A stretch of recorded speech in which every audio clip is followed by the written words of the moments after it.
بسم اللہ الرحمن الرحیم۔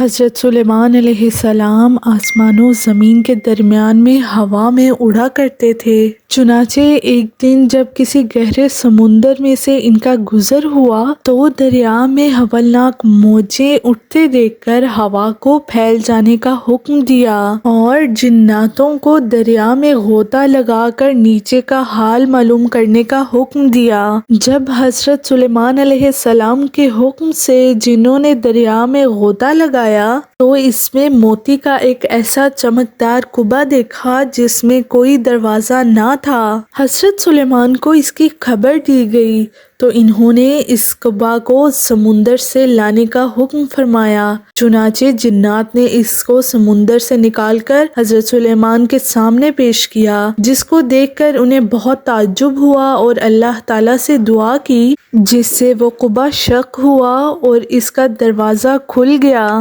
حضرت سلیمان علیہ السلام نے دیکھا کہ اس میں ایک نوجوان اللہ تعالیٰ کی عبادت میں مشغول ہے، تو حضرت سلیمان نے اس سے دریافت کیا کہ کیا تم ایک فرشتے ہو یا جن ہو؟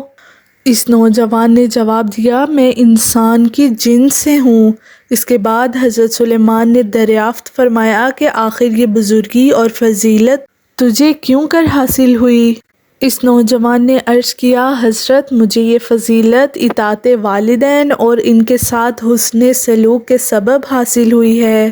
میں اپنی ضعیف والدہ کو اپنی پشت پر لادے رہتا تھا اور ان کی دعا تھی کہ اے میرے معبود، اس کو سعادت عطا فرما کہ میرے مرنے کے بعد اس کا مقام ایسی جگہ میں متعین فرما جو نہ آسمان میں ہو اور نہ ہی زمین میں۔ چنانچہ والدہ ماجدہ کے انتقال کے بعد جب میں ایک دریا کے کنارے گھوم رہا تھا تو میں نے سفید موتی کا ایک کعبہ دیکھا۔ جب میں اس کے پاس پہنچا تو اس کا دروازہ کھل گیا اور میرے داخل ہونے کے بعد قدرت الہی سے خود ہی بند ہو گیا۔ مجھے نہیں معلوم کہ اب میں زمین میں ہوں یا آسمان میں اور یا ہوا میں۔ اللہ تعالیٰ اسی میں مجھے رزق عطا فرما دیتا ہے۔ حضرت سلیمان نے دریافت کیا کہ آخر اس میں تجھے روزی کس طرح حاصل ہوتی ہے؟ اس نے کہا، جب میں بھوکا ہوتا ہوں تو پتھر سے ایک درخت پیدا ہوتا ہے اور اس درخت سے پھل جس میں دودھ سے زیادہ سفید، شہد سے زیادہ میٹھا اور برف سے زیادہ ٹھنڈا پانی نکلتا ہے، جس کو میں کھا پی لیتا ہوں اور میرے سیراب ہو جانے پر خود ہی وہ درخت غائب ہو جاتا ہے۔ اس کے بعد حضرت سلیمان علیہ السلام نے دریافت فرمایا، آخر تم اس کعبہ میں دن اور رات میں کیوں کر امتیاز کرتے ہو؟ تو اس شخص نے جواب دیا، جناب صبح صادق طلوع ہوتی ہے تو یہ کعبہ سفید ہو جاتا ہے اور غروب آفتاب کے بعد اندھیرا، پس اس ذریعے سے دن اور رات کو پہچان لیتا ہوں۔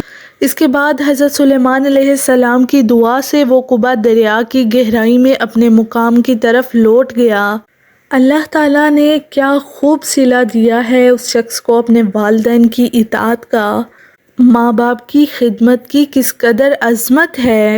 بے شک جو والدین کی خدمت کرتا ہے وہ اپنی دنیا بھی اچھی کرتا ہے اور آخرت بھی۔ اللہ تعالیٰ ہم سب کو اپنے والدین کی صحیح معنوں میں خدمت کرنے کی توفیق عطا فرمائے، آمین۔ اسی طرح کی اسلامک اور انفارمیٹیو ویڈیوز دیکھنے کے لیے میرے چینل کو سبسکرائب کریں۔ شکریہ۔